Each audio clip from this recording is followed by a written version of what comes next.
ჩვენთვის პრიორიტეტი არის ეკონომიკაში ტრანსპორტის და ლოგისტიკის სფეროს ზრდა, ერთ-ერთი პრიორიტეტული ეკონომიკის ერთ-ერთი მზარდი მიმართულებაა და ამ კუთხით აქტიურად მუშაობთ აქტიურად ასევე ეგრეთ წოდებული შუა დერეფნის ცენტრალური სატრანსპორტო დერეფნის განვითარებაზე, რომელიც თავის თავში, რა თქმა უნდა, კომპლექსური ეკოსისტემაა. ეს არის სხვადასხვა ტიპის სატრანსპორტო და ლოგისტიკური ოპერაციები, რომლის ფარგლებშიც იქნება დამატებითი ღირებულება და ამას შეაქვს წვლილი ჩვენს ეკონომიკაში.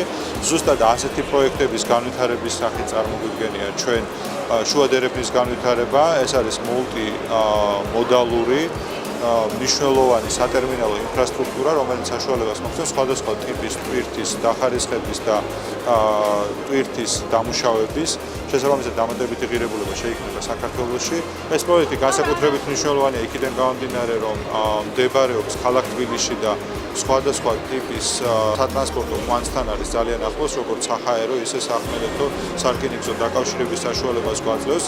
მოემსახურება როგორც თბილისს, ისე საქართველოს და მთლიანად რეგიონს.